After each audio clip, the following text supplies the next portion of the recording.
Magandang gabi sa lahat ng mga taga-subaybay at sa mga nakapagbukas ng kanilang mga cellphone. Ito po si Brother Cirilo Gambana. Mayroon po akong importanteng ibabalita sa inyo. Ang mga munting mensaheng ito ay may ugnayan po sa ating kaligtasan, kaligtasan sa material at kaligtasan po sa espiritual. Higit sa lahat, nakasalalay po dito ang ating kaluluwa na kailangan din po natin pagtuunan ng pansin dahil di natin alam kung hanggang kailan po tayo mananatili sa mundong ibabaw. Ang pinaka-importanting bagay na ating nakaligtaan ay ang ating tagapagligtas na si Senyor Jesus Emmanuel, ang ating manunubos. At alam ba ninyo na may bagong pangalan ang ating dakilang tagapagligtas, Senyor Jesus Emmanuel? Yan ang pinakatopiko natin ngayon sa gabing ito. Andito tayo ngayon sa munting slot sa social media program. Ang pinili nga nasod giluwas o gipahiuli 1356-78 nakaluklok ho ito sa Securities and Exchange Commission. That chosen nation save and restored. Ang pinili na bansa na iligtas at naibalik. Ito ay sumasailalim sa God's government begins its rule. Ang pamahalaan ng Panginoong Diyos ay nagsisimula. Ang bagong pangalan ang ating topic ngayon. Sino ang may bagong pangalan? Ang Kristong Tagapagligtas. Sinong nagsabi na may bagong pangalan ang Kristong Tagapagligtas? Si Kristo mismo. Ayon sa Apokalipsis Kapitulo 3, versikulo 12. Bago si Kristo nagpakilala na mayroon siyang bagong pangalan, may mga unang tao na bang binigyan ng special revelation patungkol sa bagong pangalan ni Kristo? Opo, si Propeta Isayas, ayon sa Isayas Kapitulo 62, versikulo 2. Nakita niya sa kanyang pangitain matagal na, pinagkalooban si Jesus ng dakilang Ama na bagong pangalan. Ngayon, bakit kailangan magkaroon si Jesus na ating tagapagligtas ng bagong pangalan? To fulfill the mission. Anong mission niya? Itatag ang kanyang iglesia. Ayon sa Matthew, Kapitulo 16, versikulo 18. At ipalaganap ang God's government begins its rule, the characteristic of God's will. Ano po ang characteristic of God's will ng ating Panginoon? Ang pagkakaisa sa puso at kaluluwa. Ayon sa Gawa, Kapitulo 4, versikulo 32. Sino may walang nagsasabing kanya ang anuman sa kanyang mga ari-arian, kundi lahat nilang pag-aari ay para sa lahat. Yan ang pinakamagandang balita. Ang ugali pala sa tunay na iglesia ay hindi umaangkin sa mga ari-arian sa iglesia. Hindi niya inaangkin ng mag-isa, kundi yang mga ari-arian na yan ay para sa pangkalahatan ho. Ngayon, paano mangyari na ang mga bagay at ang mga ari-arian ay para sa lahat? Kunwari, katulad sa mga hinirang, ang kanilang ginagawa, kung dahil ho, sila kami hindi pa masyado marami, kundi kunti lang, kaya ang mga kita or yung 10 bahagi hindi pa masyado katulad sa iba na marami, no? Malaki, kundi kunti lang. Kunwari, mayroong mga 500,000 or 1 million ba diyan na 10 bahagi. Ibili yan ng lupa at ipamahagi sa lahat ng mga kasamahan para sila magkaroon ng mga pangkabuhayan o mag-garden ba sila or magsaka. Mayroon silang pangkabuhayan. At maliban dyan, mga minamahal naming mga tagapakinig, ay yung mga ari-arian na yan, pinagkabuhayan yan sa mga kasamahan. At hindi yan ang pangulo or aming mga pangulo hindi yan naghingi ng kanilang mga bahagi, kundi para sa kanila lang yan. Ang sa kanilang diyan ibalik nila ang 10 bahagi para sa ating iglesia. Pero ang lahat ng mga bagay diyan para sa pangkalahatan ho. Ngayon, ano ba ang ugali sa tunay na pangulo or tunay na leader sa iglesia? Ano ba ang kanilang pinakalayunin or kanilang pinakamithiin? Ang kanilang pinakamithiin or layunin, yung makita natin sa Lucas Kapitulo 4, versikulo 18, na yung binasa ni Jesus Christ, yung sitas na ito, sabi niya, ang Espiritu ng Panginoong Diyos ay nasa akin, sapagkat ako'y hinirang niya upang ipangaral ang magandang balita sa mga dukha. Ako'y sinugo niya upang ipahayag ang paglaya sa mga bihag at ang muling pagkakaroon ng paningin ng mga bulag upang palayain ang mga naaapi. Yan ang pinakalayunin at ang pinakamithiin sa isang leader sa kanyang mga samahan or mga membro sa iglesia. Ang kanyang ginagawa ay ang mga dukha, kailangan natin siyang tulungan. Yung mga kapos, kailangan silang tulungan. Yung mga membro na mga kapos, tinututukan yan sa pangulo, tinututukan sa mga leader. Ang mga bihag, yung bihag, membro, palayain sila sa kanilang pagka-membro sa pamamagitan ng mga bahagi mula sa iglesia. Ang mga bulag sa pananampalataya, kailangan natin silang gumising dahil sa mga biyaya mula sa iglesia. Yung mga naaapi, katulad sa mga small group, magkaroon sila ng karapatan sa kanilang paglilingkod sa ating Panginoong dakila. Kaya ganyan ang pinakamithiin at ang layunin sa isang pangulo sa tunay na iglesia. At ang mga membro, hindi lang sila na tumulong sa iglesia, kundi sila din matulungan sa iglesia, dahil ang lahat ng mga kita, mga biyaya na aakyat sa iglesia ay para naman sa pangkalahatan, hindi naman inaangkin sa pangulo, sa leader. Kung mayroon mang mga leader na yon na sila ay inaangkin lang nila ang mga biyaya mula sa iglesia, ayun hindi ho yun tama.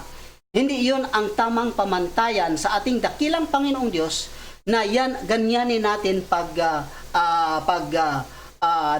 pag-drive sa ating denominasyon, kundi kailangan natin yan pamahagi sa ating mga kasamahan, dahil alam natin na sa pagdating sa ating dakilang Panginoong Diyos ay mayroon tayong pananagutan sa ating Panginoong Diyos. Ano pa ang pinakamithiin sa mga pangulo or mga leader sa iglesia?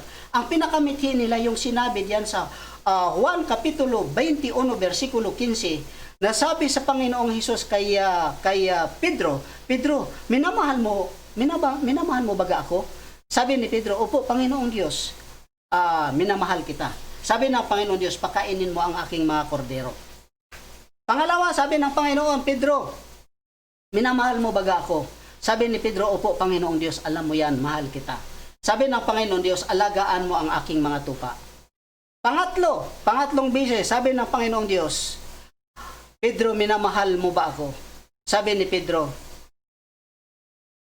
Panginoon Diyos, minamahal kita. Kaya, ganyan mga minamahal. Kaya, sabi ng Panginoon Diyos, pakainin mo ang aking mga tupa. Ang mga tupa, nagrepresentar sa mga membro, nagpresentar sa samahan. Kaya, kailangan ang mga leader ay tumutok sa kaniyang mga membro sa iglesia. Pero kung mayroon man mga iglesia ngayon, mga leader sa mga iglesia, mga pangulo sa iglesia, na pinabayaan nila ang kanilang mga tupa dahil ang tupa ang nag-alaga sa kanila, ayun, mali yun. Kailangan natin na sundin ang tamang pamantayan sa ating Panginoong Diyos na dakila, na yun yung inuutos, tinutugon sa ating paghihintay sa kanyang pangalawang pagbabalik. At ang mga pangulo, kailangan makita sila na huwaran sa kanilang pagbilingkod sa ating Panginoong Diyos. Dahil sa Juan Kapitulo 21, versikulo 18, mayroon tayong pananagutan sa ating Panginoong Diyos kung hindi natin sundin ang tama na kautusan, pamantayan na ating sinusunod sa ating iglesia.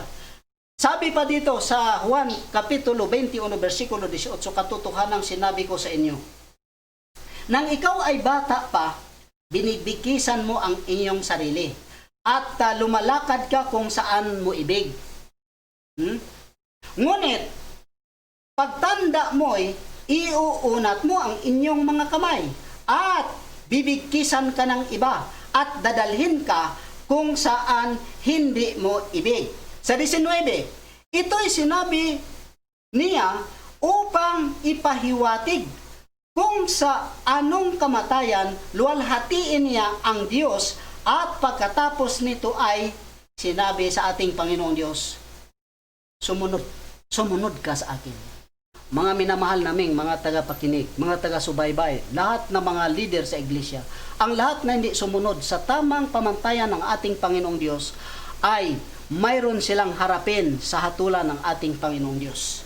Alam natin na ang buhay natin sa mundong ito, sa mundong ibabaw na ito, ay hindi tayo maglast.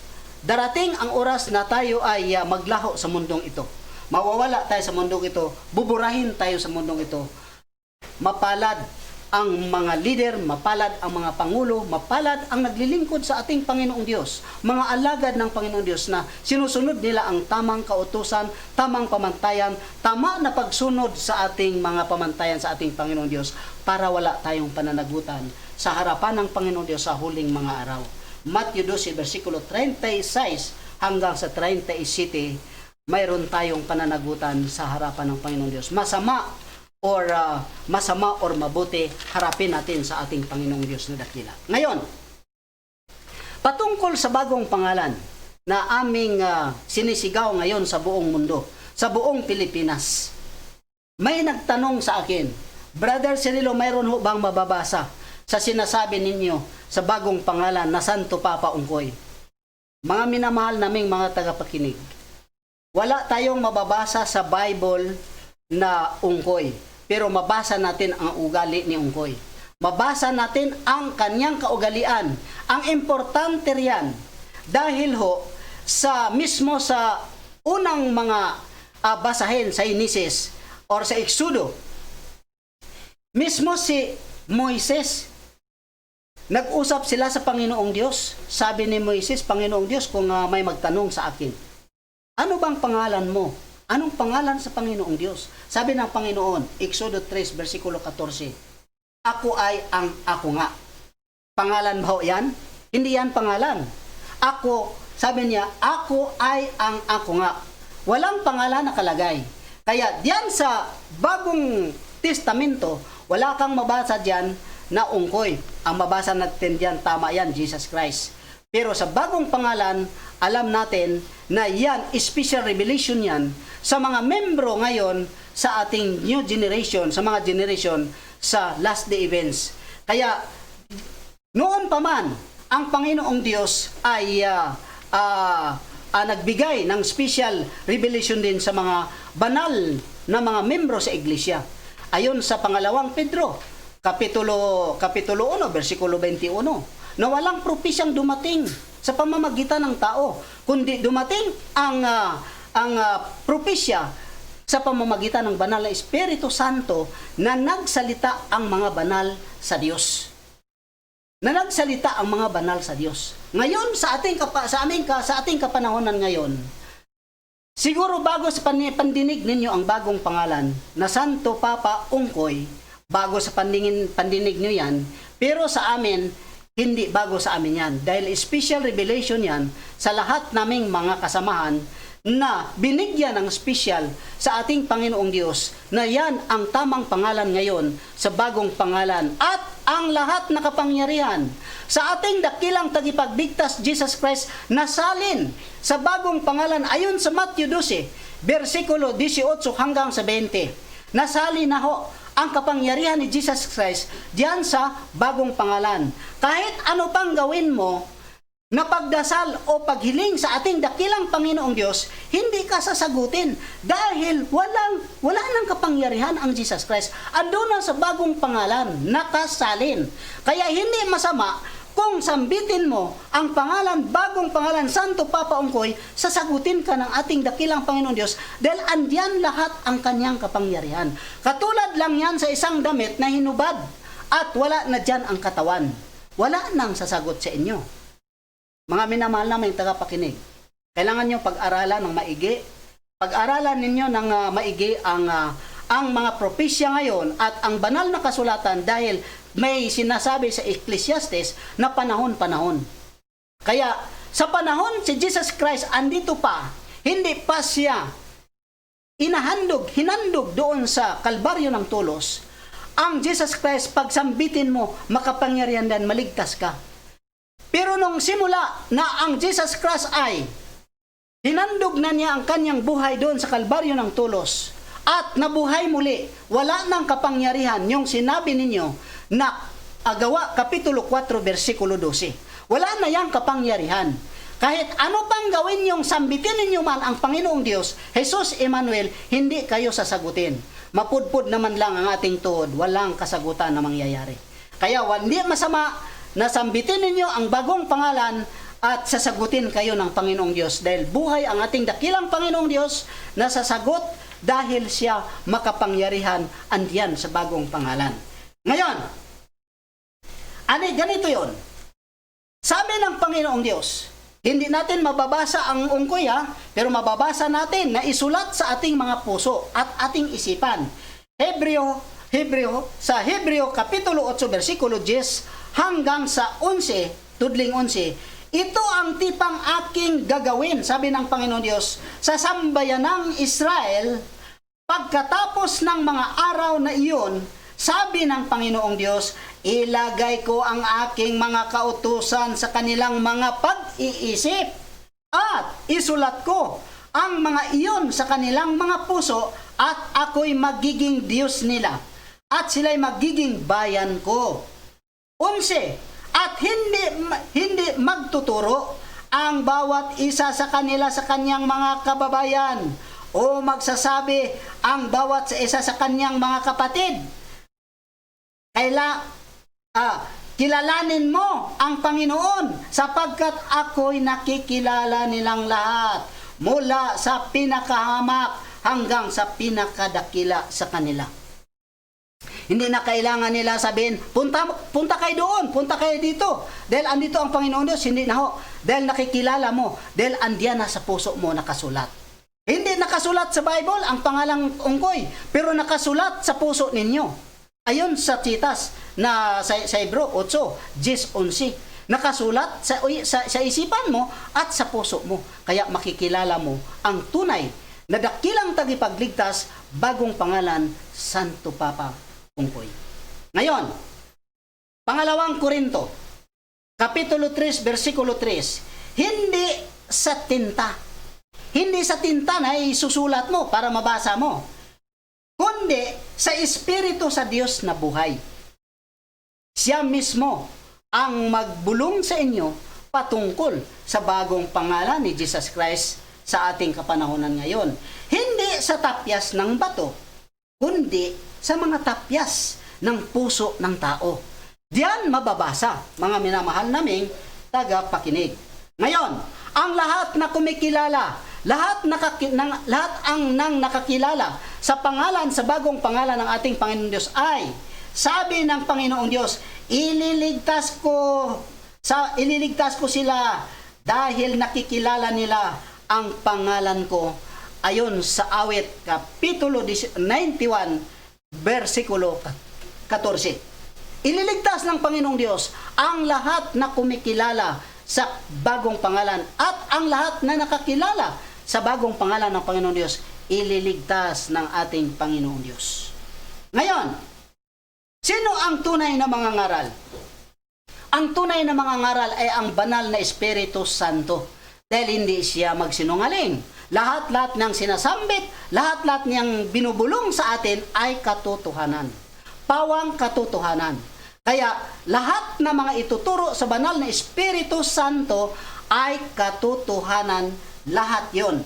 Ayon sa Juan 15, versikulo 26, ang Espiritu ng katotohanan na mula sa Ama, siya ang magpatutuo sa akin, sabi ng Panginoong Diyos. Kaya makikilala ninyong lubos ang Panginoong dakila sa bagong pangalan dahil ang banal na Espiritu Santo ang magturo sa atin. Ngayon, patungkol ho sa mabasa natin sa Matthew 21, versikulo 14 na yung sinasabi, sinasabi ko sa inyo, kukunin sa inyo ang kaharian ng Diyos at ibigay sa isang bansang nagbigay ng bunga nito. Paano ba malipat ang kaharian sa ibang bansa? Paano malipat? Ang kaharian, ang lugar bang pinagharian sa hari ang ilipat? Hindi ho. Ang ilipat ho, yung hari na naghari sa isang lugar ang ilipat sa ibang bansa. Ngayon, anong paraan na malipat sa isang bansa? Katulad ba sa ating likas tao, nasasakay tayo ng eroplano, sasakay tayo ng barko, sasakay tayo ng submarino? Hindi ho. Ang sasakyan ng Panginoong Diyos ay ang kanyang kapangyarihan, ang kanyang sasakyan para malipat siya sa isang bansa. Paano?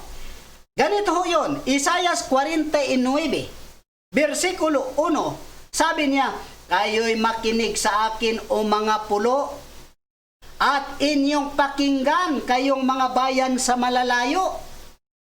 Tinawagan ako ng Panginoon mula sa sinapupunan, mula sa katawan ng aking ina.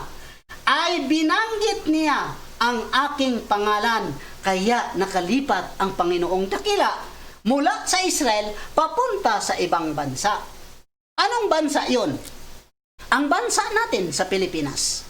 Ito ang tinutukoy na pulo sa sanlibutan na tinutukoy riyan na pulo. Kaya tayo yon na mga Pilipino. Paano? Ang style sa paglipat sa ating Panginoon Diyos kasing tulad lang ho sa sinabi ni Propeta Isaias sa Isaiah Kapitulo 9, versikulo 6, sapagkat sa atin ay ipinanganak ang isang bata, sa atin ay ibinigay ang isang anak na lalaki, ang pamamahala ay maaatang sa kanyang balikat. Ang kanyang pangalan ay tatawaging makamangha-mangha, tagapayo, makapangyarihang Diyos, walang hanggang Ama, prinsipe sa kapayapaan. Ibig sabihin, isisilang ang ating Panginoong Diyos.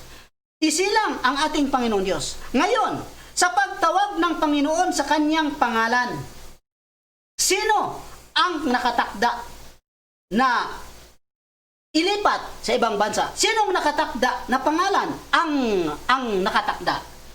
Wala pong iba, mga minamahal naming tagapakinig, kundi si Dr. Jose Rizal. Sa 1861, June 19, sa pamilya ni Francisco Mercado at Teodora Alonso. Isinilang si Rizal sa siyudad sa Calamba, Laguna, at nakikita ang kapangyarihan sa ating Panginoong Diyos, Jesus Christ. Habang siya ay nagiging ganap sa kanyang paglaki, nasilip sa Espiritu sa pumatay sa kanya sa mula sa Israel. Kaya isinit up na naman muli siya sa mga Espanyol dahil si Rizal pinaglaban niya ang ating bansa sa Pilipinas para tayo ay maligtas na hindi tayo kontrolin sa ibang mga bansa na banyaga. Kaya ang sistema sa ating paglipat sa ating dakilang tagapagligtas sa pamamagitan ng pagsilang. At hindi na natin makikilala. Hindi niyo nakikilala dahil hindi na siya Hudyo. Hindi na siya Pilipino, hindi na siya taga-Israel, kundi Pilipino na siya. Mukhang Pilipino na at hindi nyo na nakikilala. Pero ang kanyang taglay sa ating dakilang tagapagligtas, nananatili sa kanya. Ang kanyang katangian ni Jesus Christ, nananatili sa kanya. Andyan ang katangian, taglay ng ating dakilang Diyos na makapangyarihan, Jesus Christ, andyan sa Karisal. Ngayon, anong paraan? Bakit ang ating bayani pinatay muli dahil na pinaglaban niya ang ating bansa? Noong on July 6, 1892, Rizal, he was in prison in Port Santiago. Nakulong siya, kinulong siya mga 13 days. Pagdating ng 14, inilipat siya, in-exile siya sa Dapitan, dinala siya sa Dapitan City. Rizal, he was exiled to Dapitan where stayed for 4 years treating the sick. At nag-alaga siya doon sa mga may sakit at nag-volunteer siya bilang surgeon. Nang opera siya ng may mga sakit doon, mga matinding mga sakit. At nakita ang kapangyarihan ng ating dakilang Panginoong ni Jesus Emmanuel sa kanya. Kaya pagdating sa panahon, Rizal was on his way on Cuba. Doon siya naggawa ng mga pag-treat sa mga may sakit, volunteer surgeon. When he was arrested, sent back to the Philippines again, and was in prison in Port Santiago. Nakulong siya muli diyan sa Port Santiago dito sa Maynila. At pagdating ng on December 26, 1896, after the mock trial, Rizal was sentenced to death. Pinatay siya dahil siya daw ay siya ang pinakautak sa rebellion. Kaya pinatay ang ating bayaning Rizal diyan sa Bagong Bayan. Noon ang tawag niyan, Bagong Bayan, now the Lunita in Manila. On December 30, 1896, pinatay ang ating mahal na bayani, si Rizal. Siya yun ang pangalawang persona ng ating dakilang Jesus Christ. Pangalawang persona yun. Dahil ang lahat na katangian ng ating Panginoon Diyos andun na salin sa Kanya. Kaya mga minamahal naming mga tagapakinig, dumaan ang 31 years bago na matay si Rizal.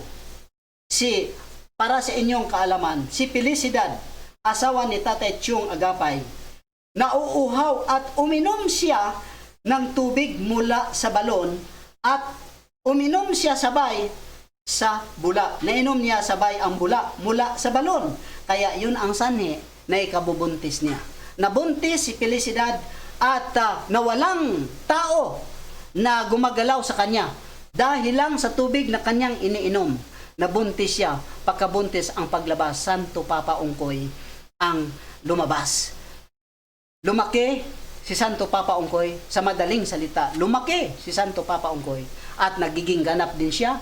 Pagdating ng 30, natatag niya ang hinirang bayan ng Panginoon Diyos sa Sibulan, Zamboanga del Norte. Ngayon, Sirio Osmeña na ang pangalan niyan ngayon. Sirio Osmeña. Pero noon, Sibulan, Zamboanga del Norte. Diyan na itatag ang hinirang bayan ng Diyos noong 1957. Sinaksihan sa 23,000 ka mga tao na walang invitation. Bigla lang dumating ang mga tao. Maraming mga tao para lang magsaksi sa pagtatag sa hinirang bayan ng Diyos nung panahon na iyon. Kaya si Santo Papa Ungkoy sumasama, join siya sa samahan sa mga pinili sa loob ng 46 years. Siyang nakipagsama sa samahang pinili hanggang sa nag-pass away ang ating mahal na Pangulo, Santo Papa Ungkoy. Nag-pass away siya.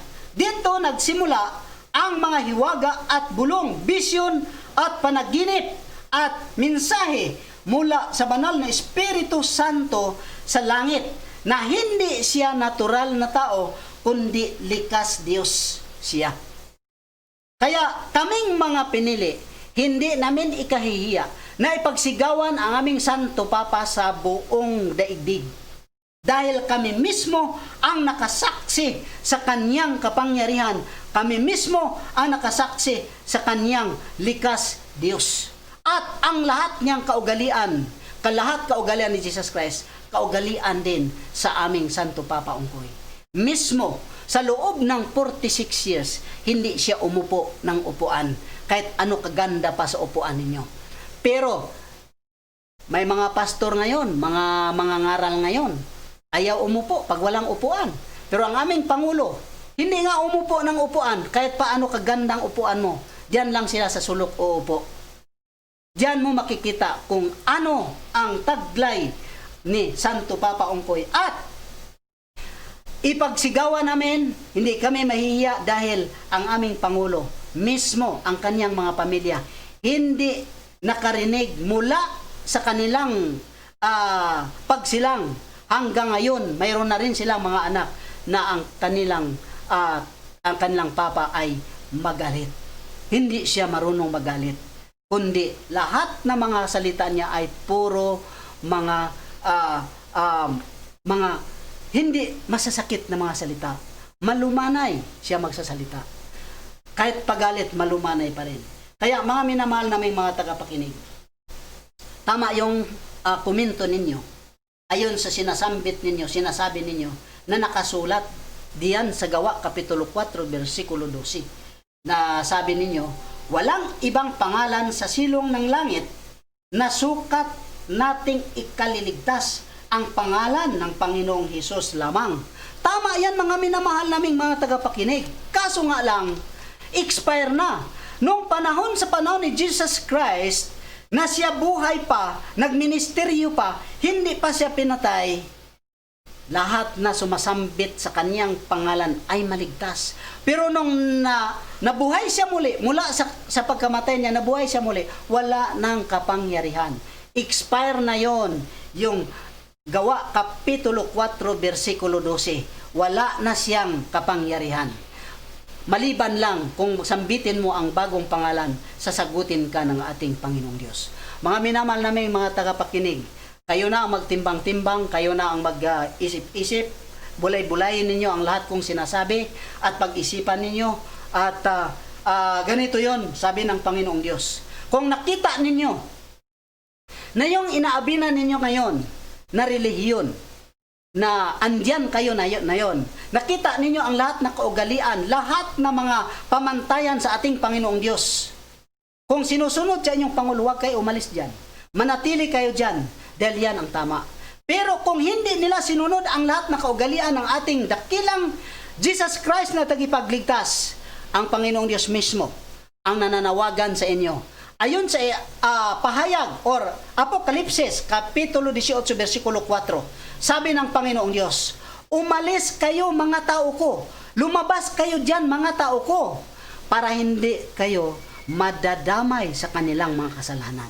Mayroon silang nagawa na kasalanan, kaya kailangan kayong lumabas dyan. Pero kung nakita niyo tama ang ginawa ng inyong Pangulo, huwag kayong umalis dyan, manatili kayo dyan, dahil yan ang tama.